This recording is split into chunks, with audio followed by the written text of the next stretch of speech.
Hukuman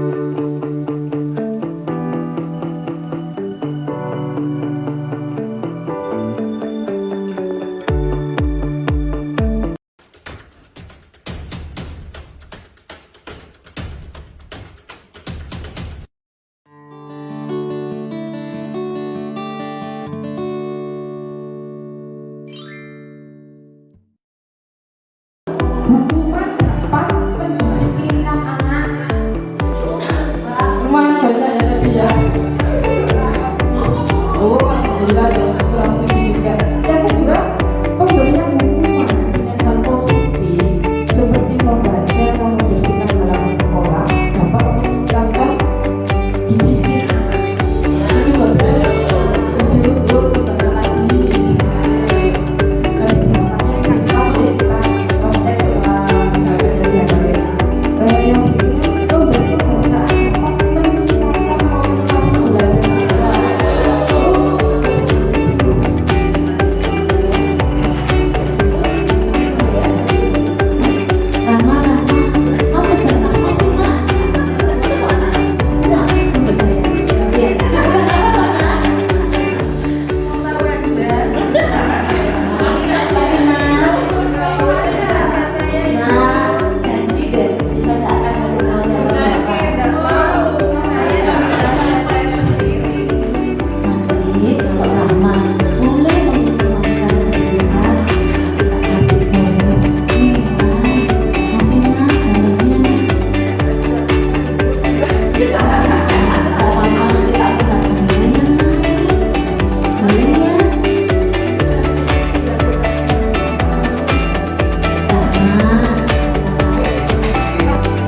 Kalau terkait dengan peraturan kedua, izin ketika keluar atau masuk kelas, termasuk nilai apa itu? Kesopanan. Jadi terkait dengan menghargai orang lain, ya kan? Sederhana menghargai orang lain, menghargai orang lain, menghargai diri sendiri dan orang lain. Oke, kata-kata. Assalamualaikum warahmatullahi wabarakatuh. Apa kabar Bapak Ibu Guru, calon guru penggerak di seluruh tanah air? Perkenalkan, saya Erlis Agustin, guru BK dari SMP Negeri 13 Kota Malang. Kali ini izinkan saya untuk memaparkan tentang aksi nyata saya terkait dengan modul 1.4 Budaya Positif. Perkenalkan, Bapak fasilitator saya, Bapak Agus Sunyoto MPD, dan Bapak Dasyanto MPD selaku pengajar praktik. Aksi nyata yang saya lakukan bertemakan diseminasi budaya positif melalui keyakinan kelas dan segitiga restitusi di SMP Negeri 13 Kota Malang. Berikut ini adalah rancangan tindakan untuk aksi nyata sebelum kegiatan saya laksanakan. Latar belakang dari kegiatan diseminasi ini adalah yang pertama, pada awal tahun pelajaran 2022-2023, guru SMP Negeri 13 Kota Malang sudah membuat kesepakatan kelas bersama siswa.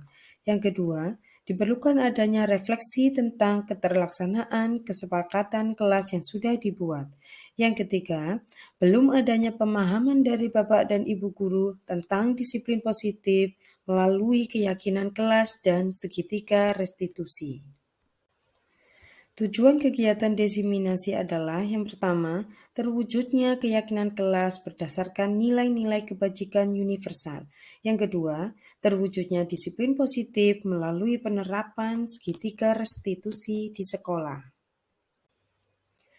Untuk tolak ukur keberhasilan kegiatan adalah yang pertama, siswa merumuskan dan melaksanakan keyakinan kelas yang telah dibuat bersama guru. Yang kedua, guru melaksanakan disiplin positif dengan menerapkan segitiga restitusi ketika siswa berbuat kesalahan. Lini masa tindakan yang akan dilakukan. Yang pertama adalah sharing dengan rekan sejawat tentang rencana aksi nyata yang akan dilakukan. Yang kedua, berkonsultasi kepada kepala sekolah tentang rancangan aksi nyata yang akan dilakukan. Yang ketiga, merancang skenario pengimbasan aksi nyata. Yang keempat, melaksanakan pengimbasan aksi nyata. Yang kelima, meminta umpan balik dari peserta aksi nyata. Yang keenam, membuat keyakinan kelas oleh guru dan siswa. Yang ketujuh, menerapkan segitiga restitusi ketika siswa berbuat kesalahan. Yang kedelapan, evaluasi pelaksanaan aksi nyata. Yang kesembilan, melaporkan hasil kegiatan kepada kepala sekolah. Dan yang terakhir adalah pelaporan melalui LMS guru penggerak. Dukungan yang dibutuhkan dalam kegiatan diseminasi ini adalah yang pertama, dukungan dari kepala sekolah, wali kelas, guru BK, dan stakeholders berupa keikutsertaan mewujudkan budaya positif di sekolah. Yang kedua, bahan yang dibutuhkan adalah PowerPoint materi dari budaya positif itu sendiri. Yang ketiga adalah peralatan yang dibutuhkan, yaitu laptop, LCD, speaker, dan alat perekam.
kami ucapkan selamat siang dan salam sejahtera bagi kita semua.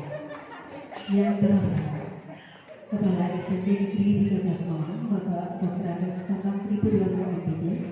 Yang menghormati Bapak Dosianto MPD selaku pengajar praktek dan guru penggerak, Bapak Ibu Guru SMP Negeri 13 Malang yang kami hormati. Pertama-tama, marilah kita panjatkan kehadirat Allah Subhanahu wa Ta'ala yang telah melimpahkan rahmat serta hidayahnya kepada kita semua, sehingga pada hari ini kita bisa berkumpul bersama-sama di ruang biologi SMP Negeri 13 Malang dalam acara aksi nyata pengibasan budaya positif melalui keyakinan kelas dan segitiga restitusi kepada guru SMP Negeri 13 Malang.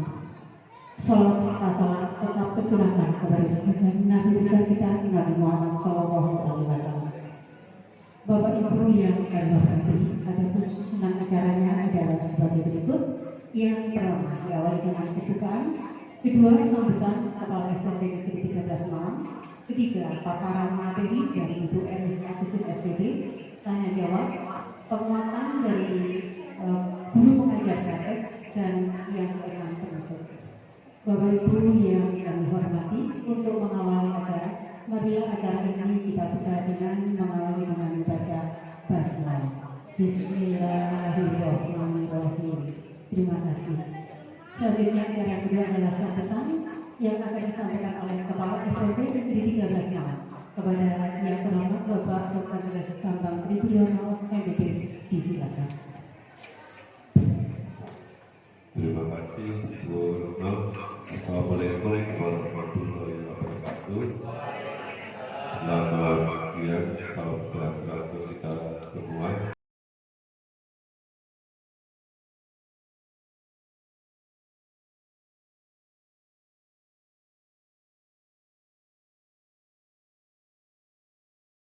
Bapak Ibu terkait dengan aksi nyata dari program guru penggerak. Semoga apa yang kita lakukan hari ini bermanfaat, membawa berkah untuk terutama untuk anak didik kita, ya Bapak Ibu. Selawat serta salam tak lupa senantiasa tercurah pada bimbingan kita Nabi besar Muhammad Sallallahu Alaihi Wasallam beserta keluarga dan para sahabat. Bapak Ibu, izin saya berada di depan bukan untuk menggurui, ya Bapak Ibu, nanti kualat.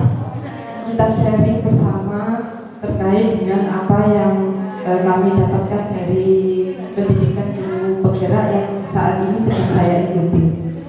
Sebelumnya terima kasih banyak kepada Bapak Ibu guru yang telah menyempatkan waktunya untuk hadir memberi dukungan kepada kami, kepada sekolah. Ini menandakan bahwa pendidikan semuanya ingin lebih baik menjayakan SMP Negeri 13 Kota Malang. Bapak Ibu,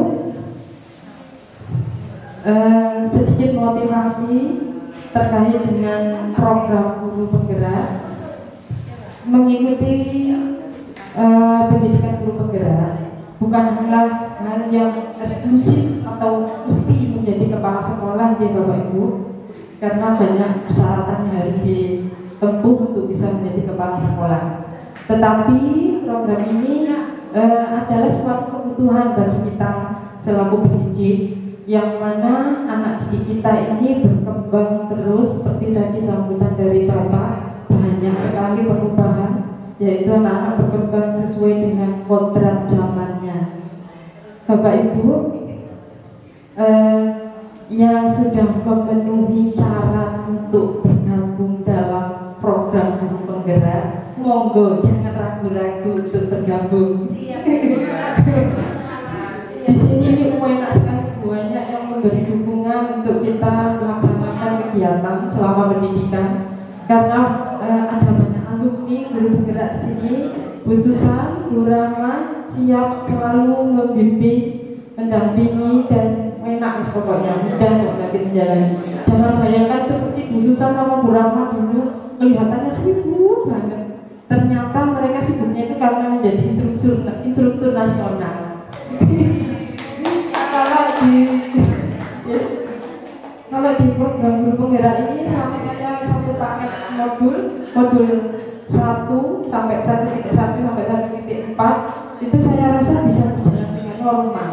Cuma memang sedikit menambah jam di rumah gitu. Kalau kita mau cepet-cepetan mengerjakan tugas itu juga sangat mudah karena Bapak Ibu guru itu sudah upload tugas-tugasnya di YouTube. Kalau kita mau cepet, tapi kalau kita ingin orisinil tentu akan lebih banyak ilmu yang akan kita dapatkan. Oke Bapak Ibu, itu prolog dari saya. Mohon yang sudah memenuhi syarat ya ditunggu untuk bergabung. Pak Ilham.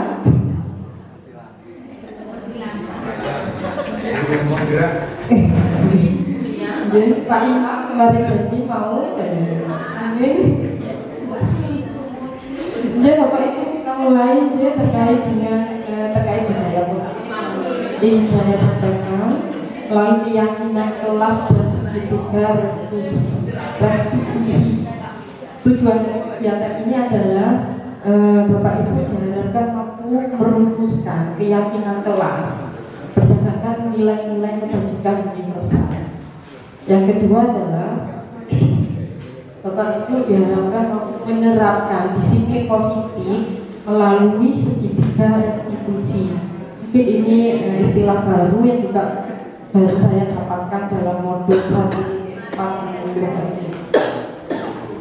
Maka kegiatan kita adalah pembukaan, jadi sudah kita lalui penyampaian kedua, pertanyaan tematik, penyampaian materi, refleksi, umpan balik, dan penutup. Ada sesi tanya jawab juga ya.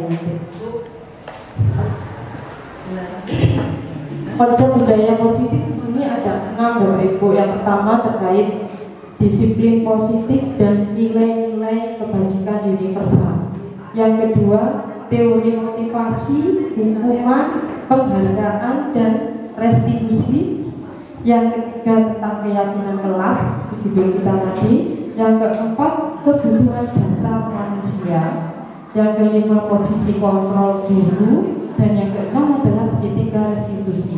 Kebetulan keenam materi ini adalah saling keterkaitan sehingga tidak bisa saya ambil satu biar cepat gitu, tidak bisa karena semuanya saling berkaitan. Jadi Bapak Ibu sebelum kita masuk ke materi ini ada pertanyaan tematik, setuju atau tidak setuju. Yang pertama, hukuman dapat mendisiplinkan anak. Angkat tangan yang setuju. Tangannya Pak Lama biar saya hitung. 1, 2, 3, 4, 5, 6, 7, 8, 9, 10, 11. Pertanyaannya ini Bapak Ibu, hukuman dapat mendisiplinkan anak. Lumayan banyak ya tadi ya. Oh, alhamdulillah dan kurang setuju juga. Yang kedua, pemberian hukuman dengan hal positif seperti membaca atau membersihkan halaman sekolah dapat meningkatkan disiplin anak. Setuju betul? Setuju, lebih banyak lagi. Nanti jawabannya yang singkat ya kita cross check setelah penyajian nanti. Yang berikutnya, memberi penghargaan dapat meningkatkan motivasi belajar siswa.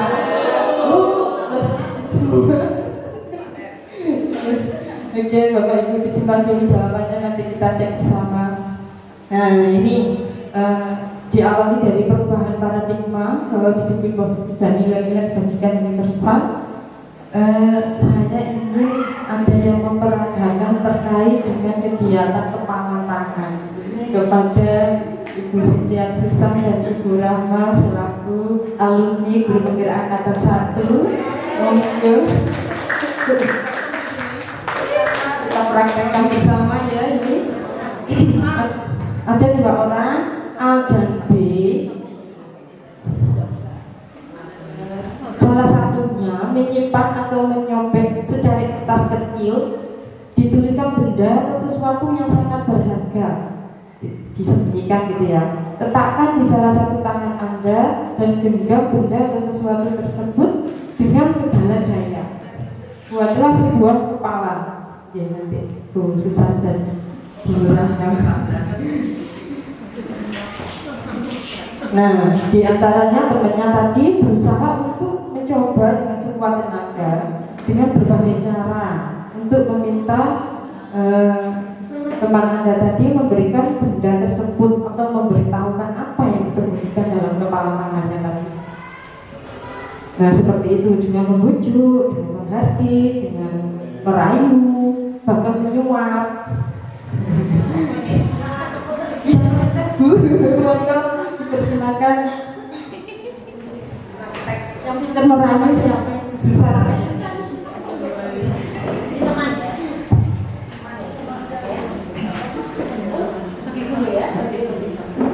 Rahma, kamu udah apa sih, Mak?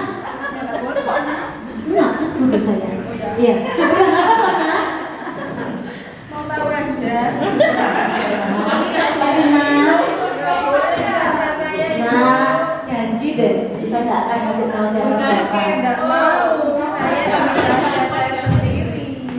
Nanti kalau Rahma boleh menginformasikan kekhususan, nanti tak kasih bonus nilai. Apa sih, Nak? Dalamnya, Nak? Nilai saya sudah besar, Ibu. Saya Tak apa-apa, nanti tak mintakan nilai yang lain. Boleh ya? nanti saya pikir-pikir ya, Bu, tapi kayaknya saya nggak mau deh. Rahma, siapa tahu itu bisa berguna untuk Rahma. Boleh ya, khusus kalian? Nggak mau, Bu. Saya tetap tidak mau memberikan. Ini hak saya, ini hak saya. Kenapa saya maksa-maksa? Rahma, kalau sampean tidak menuruti khususan, berarti sampean gak hormat sama guru. Nanti sampean kena atik loh, Nak. Boleh ya, khususan nanti laporkan Bumun. Nanti saya laporkan, Bu. Tapi boleh nanti ada hak. Mungkin khususan mau ini berguna untuk mungkin membantu Rahma supaya Rahma bisa keluar dari yang susah itu, dari tadi mengganggu rasanya itu. Saya nggak mau nanya saya. Nanti saya nangis kalau dipaksa, Ibu. Ya sudah, berarti Rahma tidak mau terbuka dengan khususan. Nanti kalau sampai ada sesuatu masalah gak mau bantu khususan. Nggak apa-apa. Ya sudah ya.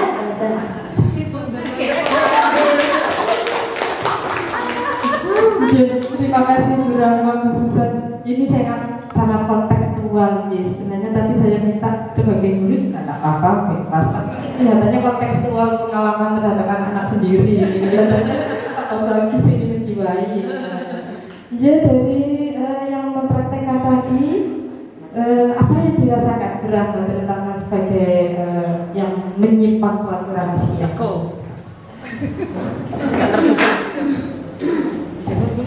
Oh, di situ. Mohon maaf tadi dadakan. Maksudnya untuk berakting tidak ada latihan sama sekali di masa di mana. Perasaan saya seandainya saya sebagai murid di situ itu hak saya dan bukan kewajiban saya untuk menunjukkan ke siapapun. Saya nggak mau dipaksa kecuali kalau memang saya sendiri yang mau. Ya, dan dari awal tidak ada pembicaraan, tidak ada aturan atau apa yang sebelumnya jika saya memiliki sesuatu saya harus share ke siapapun. Jadi ada perasaan gak nyaman di dalam diri saya sebagai siswa untuk mengikuti apa yang dimaui oleh guru. Itu yang saya rasakan seandainya mungkin sampai mendalami betul ragu, mas. Sekali lagi saya bukan guru bahasa Indonesia mungkin yang sudah pengalaman untuk berakting. Tapi seandainya saya menjiwai terus mungkin saya akan merasa katakan itu saja dari saya.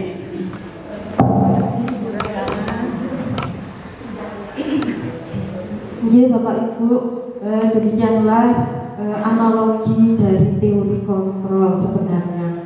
Apa yang terjadi tadi Bu Rahma tetap bersikuku, tidak ingin membuka atau memberitahukan apa yang ada di dalam genggaman tangannya.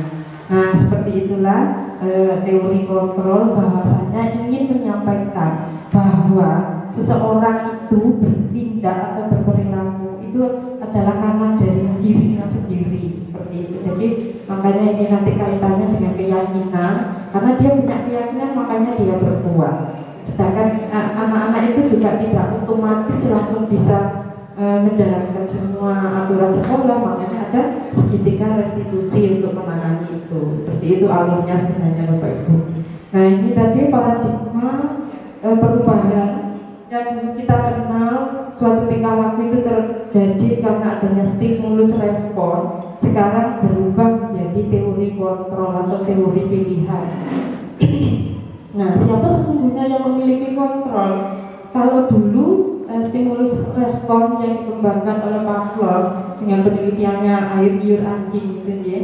Nah, menyampaikan bahwa kita mencoba mengubah orang agar berpandangan sama dengan kita. Tapi dari teori kontrol kita berusaha memahami pandangan orang lain dengan dunianya. Jadi kita memahami dunia orang lain, sangat menghargai adanya dunia dari anak-anak kita gitu, khususnya. Yes. Berikutnya stimulus respon perilaku buruk dilihat sebagai suatu kesalahan. Sedangkan di teori kontrol menyampaikan semua perilaku memiliki tujuan. Anak-anak misalnya berlama kok seperti itu ya karena punya tujuan. Tujuannya apa nanti akan runtut tercantum di sini. Orang lain bisa mengontrol saya kalau dari teori respon.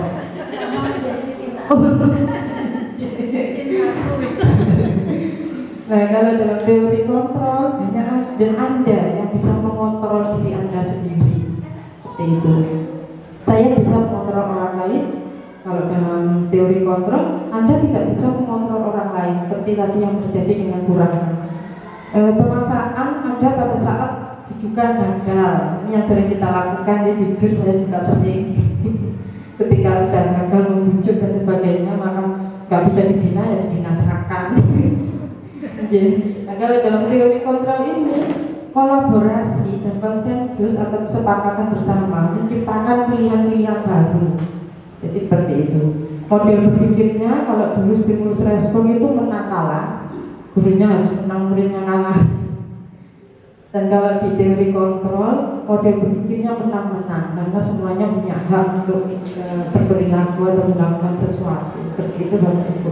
Nah ini diagram kegiatan kita yang saya copy dari LMS-nya guru penggerak itu, dia kecil banget.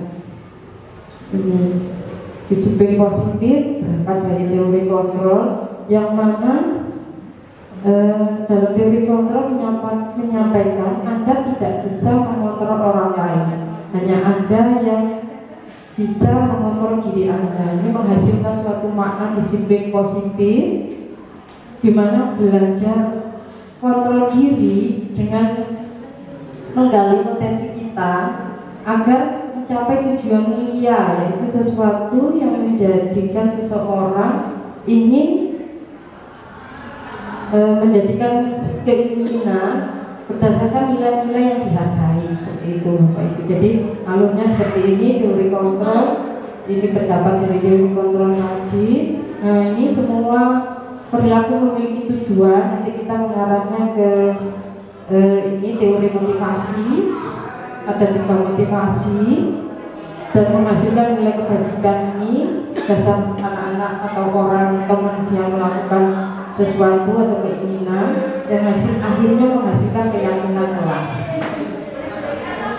Model berpikir menang kalah, kolaborasi dan konsensus menciptakan pilihan-pilihan baru. Nah ini peran kita sangat penting. Ada 5 peran guru nanti yang bisa kita pilih mana yang paling efektif. Dan salah satu peran itu adalah bisa menerapkan segitiga restitusi yang nanti akan kita pelajari bersama.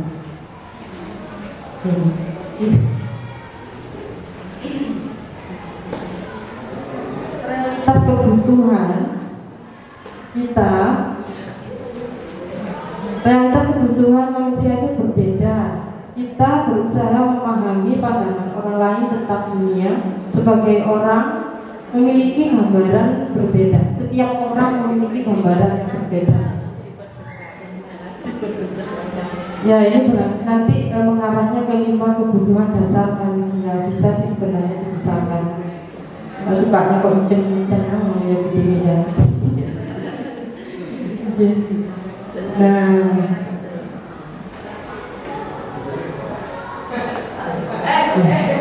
kita masuk ke apa itu makna disiplin, powernya kurang power.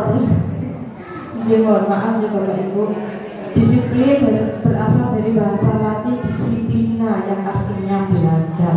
Disiplin diri dapat membuat seseorang menggali potensinya menuju kepada sebuah tujuan, sesuatu yang dihargai dan bermakna. Seseorang yang memiliki disiplin diri berarti mereka bisa bertanggung jawab terhadap apa yang dilakukannya, karena mereka berdasarkan tindakan mereka pada nilai-nilai kebajikan universal. Sebagai pendidik, tujuan kita adalah menciptakan anak-anak yang memiliki disiplin diri, sehingga mereka bisa berperilaku dengan mengacu pada nilai-nilai kebajikan universal. Sehingga harapannya mereka memiliki motivasi intrinsik, bukan ekstrinsik atau karena dibujuk atau karena dihukum atau yang lain tadi. Inilah yang terjadi pemahaman masyarakat tentang budaya kita yang tentang disiplin. Kalau di masyarakat atau di tempat kita, sesuatu kedisiplinan itu sesuatu yang dilakukan seseorang pada orang lain untuk mendapatkan kepatuhan. Ya, ini disiplin yang sering ada di mindset kita. Kecenderungan umumnya adalah menghubungkan kata disiplin dengan ketidaknyamanan. Itu kena kating yang dumut nanti. Bukan dengan apa yang kita hargai atau pencapaian suatu tujuan mulia. Itu seperti itu. Kita berarti salah kaprah ya, sudah terjadi lama. Jadi makanya kita akan mulai untuk belajar kembali terkait dengan disiplin ini. Ki Hajar Dewantara dan Diane Mason mengartikan disiplin sebagai bentuk kontrol diri, yaitu belajar untuk kontrol diri agar dapat mencapai suatu tujuan mulia. Tujuan mulia di sini mengacu pada nilai-nilai atau keyakinan yang universal. Nilai-nilai universal disepakati bersama, lepas dari suku bangsa, agama, bahasa maupun latar belakang. Nilai-nilai ini merupakan paling besar dari sikap dan perilaku kita, atau nilai-nilai ini merupakan fondasi kita dalam berperilaku. Seperti itu. Nah, intinya adalah di sini setiap perbuatan memiliki suatu tujuan. Dan selanjutnya dia mengemukakan bahwa dengan mengaitkan nilai-nilai kebajikan yang diyakini seseorang, maka motivasi intrinsik akan terbangun, sehingga menggerakkan motivasi dari dalam dan mencapai tujuan mulia yang diinginkan. Setuju Bapak Ibu? Nah, ini contoh-contoh nilai-nilai kebajikan yang nanti bisa menjadi referensi ketika Bapak Ibu membentuk keyakinan kelas bersama anak-anak yang sekarang sedang digalakan dalam kurikulum merdeka, yaitu beriman dan bertakwa kepada Tuhan Yang Maha Esa, berakhlak mulia, mandiri, bernalar kritis, berkebinekaan global, bergotong royong dan kreatif. Ini ada juga tentang toleransi, rasa hormat, integritas, mandiri, menghargai, empati, kreativitas, kerjasama, percaya diri, komitmen, keingintahuan, antusias. Nah, ini dia Bapak Ibu, ini nanti mungkin lebih enak saya share biar ketika membentuk keyakinan kelas panjenengan punya referensi seperti itu dengan anak-anak. Itu. Ini juga kecil saya kopi dari LMS.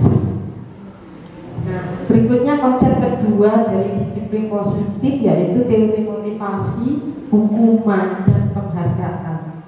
Setiap manusia berperilaku pasti memiliki motivasi, yaitu ada 3. Yang pertama, menghindari ketidaknyamanan atau hukuman.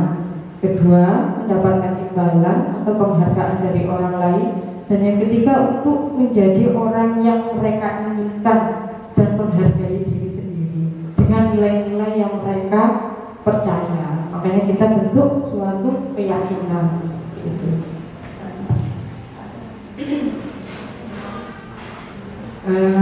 Beberapa dampak dari pemberian penghargaan menurut hasil penelitian oleh Alfie Kohn tahun 93 bahwa penghargaan berlaku sama dengan hukuman, dalam arti meminta atau membujuk seseorang melakukan sesuatu untuk memenuhi suatu tujuan tertentu dari orang yang meminta atau membujuk, dorongan eksternal, dan akan ada faktor ketergantungan. Jadi kalau kita memberikan hukuman ataupun penghargaan itu sifatnya sama-sama menimbulkan ketergantungan. Kalau tidak ada hukuman ya kembali lagi, tidak ada hadiah ya balik lagi seperti biasa. Sekarang ada pertanyaan, mengapa keyakinan kelas, mengapa bukan peraturan kelas saja? Kalau dulu kita sudah menerapkan kesepakatan kelas, nah di sini sekarang bedanya kita pakai istilah keyakinan kelas. Nah seperti ini contohnya, apa kita memiliki peraturan tentang penggunaan helm. Nah biasanya kita kan peraturannya wajib mengenakan helm ketika berkendara gitu misalnya.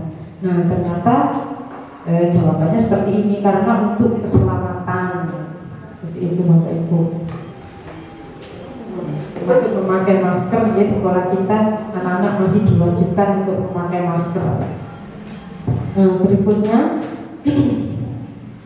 nilai-nilai keselamatan atau kesehatan inilah yang kita sebut sebagai keyakinan.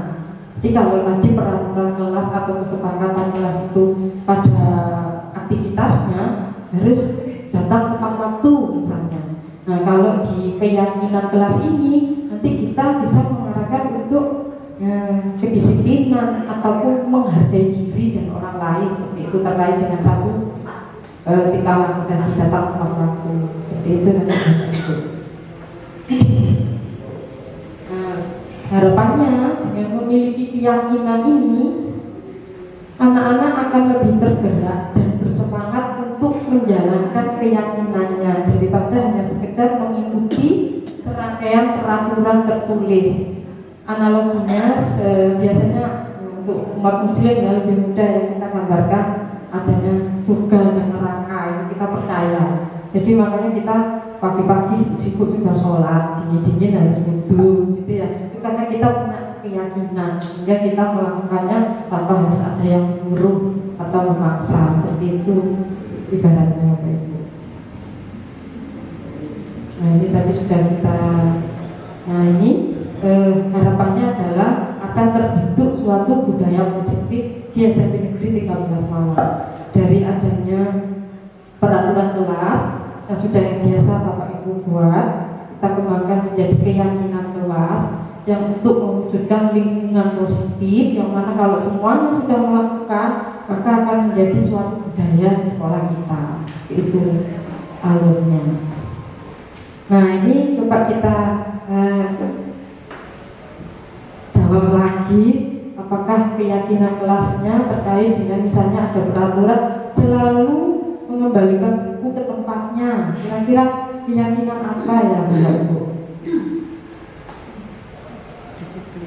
Disiplin. Selalu mengembalikan buku ke tempatnya setelah kita mengambil, kita terbiasa mengembalikan ke tempatnya.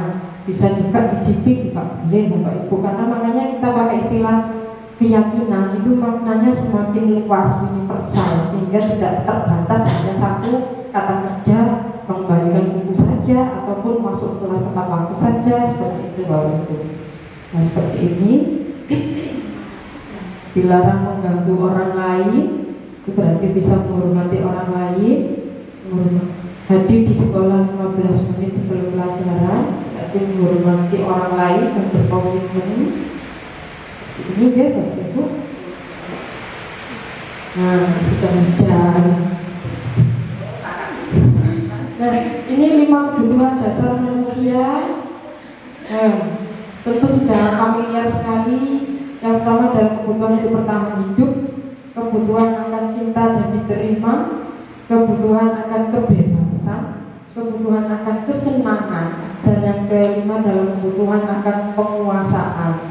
Seperti mengapa kita perlu belajar juga tentang 5 kebutuhan dasar? Karena tadi seseorang berperilaku karena ingin mencapai suatu tujuan. Tujuannya tentu saja untuk memenuhi kebutuhannya tadi, kebutuhan dasar manusia.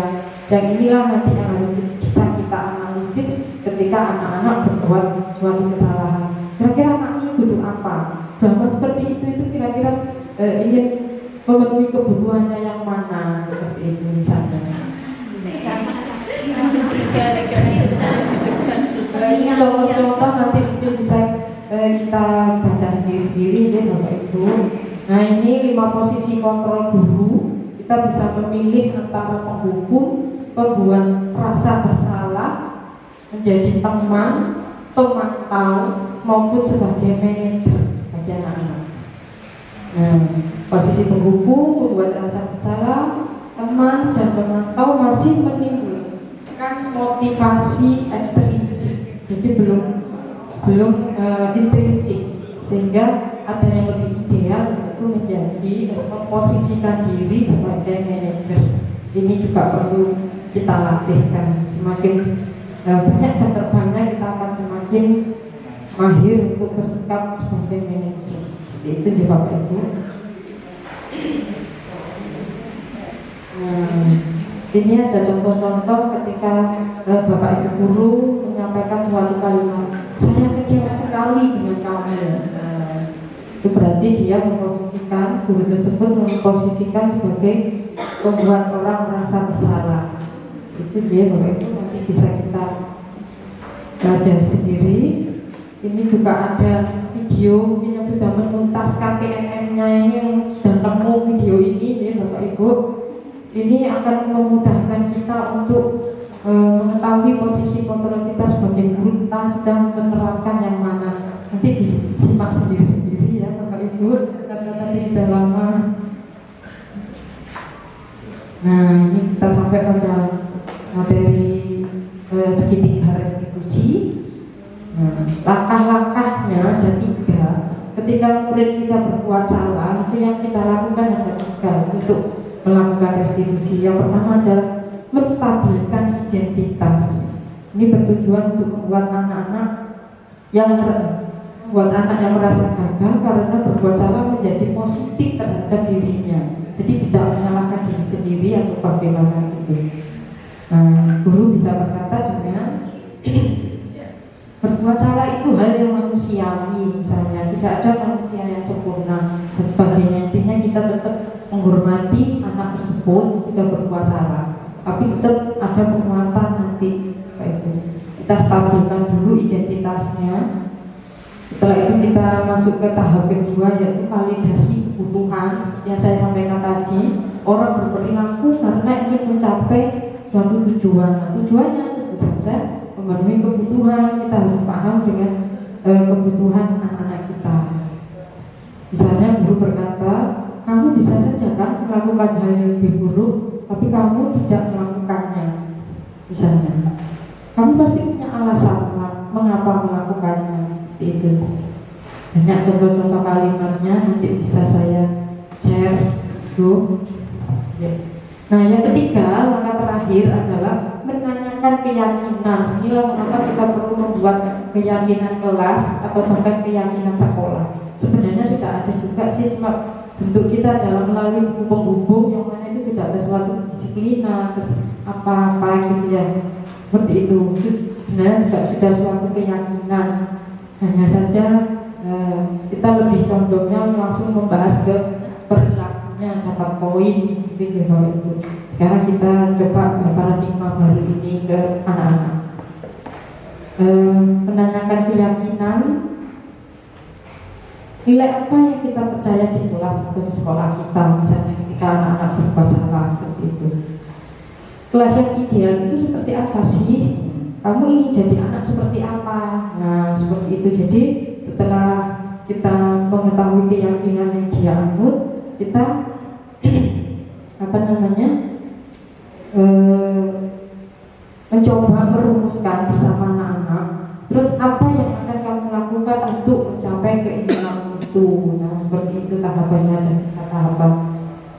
Ya, Ibu, ini ada contoh-contoh intervensi 30 detik. Jadi memang untuk restitusi ini tidak seperti BK yang panjang lebar itu harus sistematis, tapi lebih pada to the point karena tadi posisinya sebagai manajer. Manajer kalau terlalu banyak omong nanti juga tidak dihormati sama ketuanya. Seperti itu ya Bapak Ibu. Nah, ini juga ada video.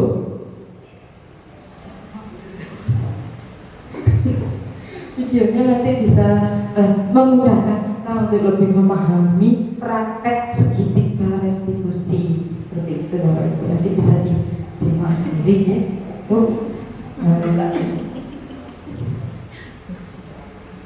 Nah, ini nanti ada refleksi, tetapi sebelum itu kita masuk pada sesi tanya jawab, gitu kan menurut kamu? Mungkin ada enggak, barangkali ada yang ingin ditanyakan, kita sharing ya. Bukan saya ahli, bukan, kita sharing ini. Nggih, monggo.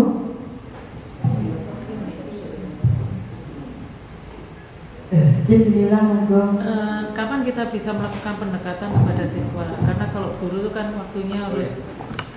Tanya saya adalah sebagai guru mengajar, tentunya saya harus mempunyai target apa yang harus saya berikan pada waktu jam itu. Nah, kemudian kalau ada anak yang Refleksi kegiatan diseminasi kami lakukan dengan membagikan link Padlet atau dengan menyekan kode barcode yang telah disediakan. Audiens dapat mulai mengisi setelah kegiatan selesai dilakukan. Setelah melakukan refleksi kegiatan, di akhir sesi, pemateri meminta umpan balik dari audiens terkait dengan performanya selama menjadi pemateri dalam pengimbasan budaya positif di SMP Negeri 13 Malang. Audiens dapat melakukan umpan balik dengan cara scan barcode atau melalui link yang telah dibagikan di grup sekolah.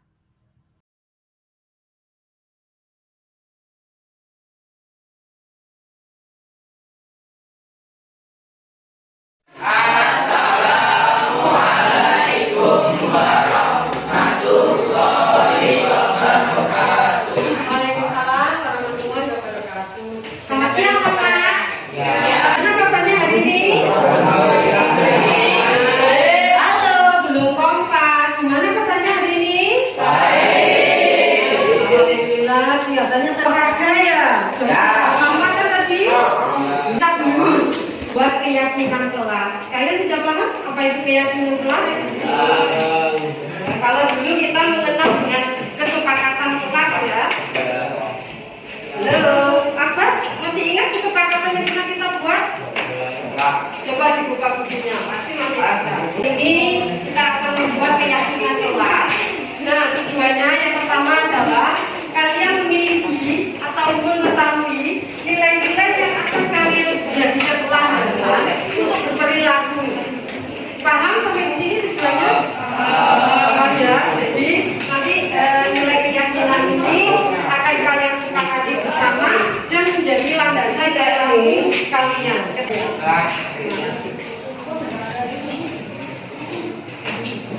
Sebelum kita sampai pada keyakinan kelas, akan mempermudahkan kalian dalam merumuskan keyakinan. Kita bisa berangkat dari kesepakatan kelas yang dulu pernah kita buat bersama. Apa saja kesepakatannya, Mak? Silakan diangkat tangan yang masukkan ide. Silakan siapa kok? Datang tepat waktu satu. Tepat waktu tidak. Izin keluar atau masuk kelas. Izin ketika keluar atau masuk ini.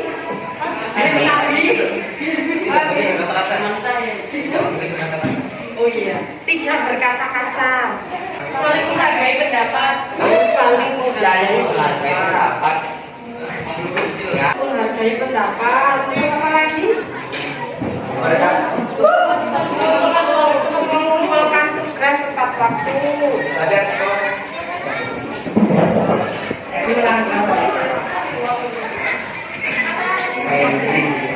Ya, apalagi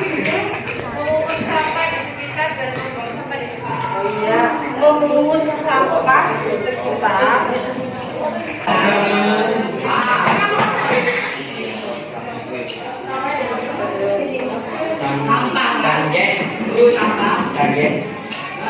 yang ketujuh ya, terakhir ya, apa namanya Kapan ada kakak kelas? memakai seragam lengkap plus masker. Mau bapak Oke, untuk peraturan kelas kita cukup 7 ya. Apa masih ada masukan lagi? Kita perbaiki. Sudah cukup. Oke, dari peraturan kelas yang sudah kalian buat, kita rumuskan menjadi keyakinan kelas. Keyakinan kelas itu bersifat lebih universal, lebih umum. Nah, misalnya terkait dengan datang tepat waktu, kira-kira nilai apa itu? Keyakinan bahwa apa kalau kalian datang tepat waktu itu? Disiplin. Oke, bisa ditulis di sini nak. Satu, disiplin. Kalau terkait dengan peraturan kedua, izin ketika keluar atau masuk kelas, termasuk nilai apa itu? Kesopanan. Jadi terkait dengan menghargai orang lain, ya kan? Sederhana intinya menghargai orang lain. Menghargai orang lain, menghargai diri sendiri dan orang lain. Itu kan? Nih, kata-kata paling kata-kata. Saling menghargai pendapat sama mengumpulkan tugas tepat waktu. Nilai apa biar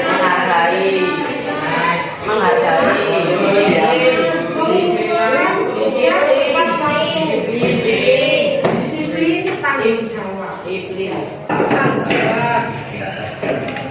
Mengumpulkan sampah di sekitar dan membuangnya ke tempat sampah. Tanggung jawab,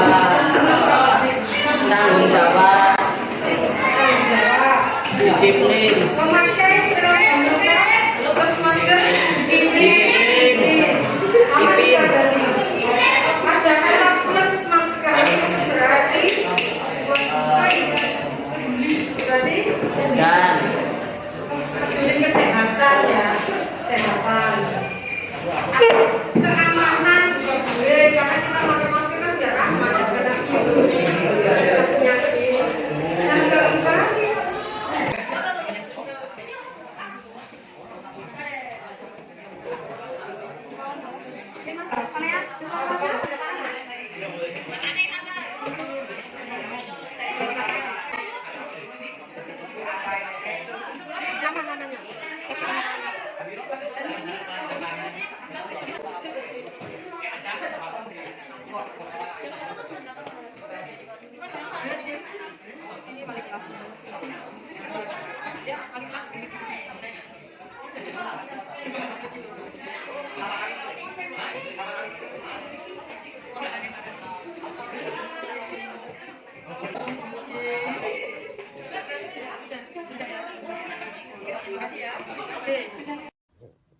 Hasil keyakinan kelas yang telah terbentuk di kelas 7E bersama guru dan ditandatangani oleh wali kelas, diantaranya adalah keyakinan akan disiplin, menghargai orang lain, tanggung jawab, menghargai diri sendiri, kesehatan, dan keamanan.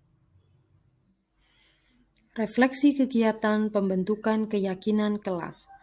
Pembentukan keyakinan kelas saya lakukan bersama murid kelas 7E pada tanggal 5 Januari 2023.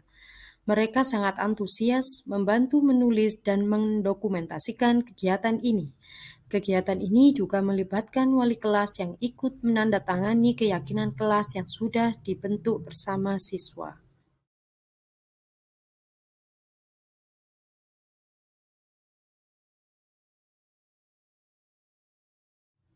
Untuk rencana perbaikan, saya lakukan dengan cara selalu melakukan evaluasi pada setiap kegiatan, memberikan tindak lanjut pada hasil evaluasi, senantiasa melakukan koordinasi dengan pihak terkait dalam perwujudan budaya positif di sekolah.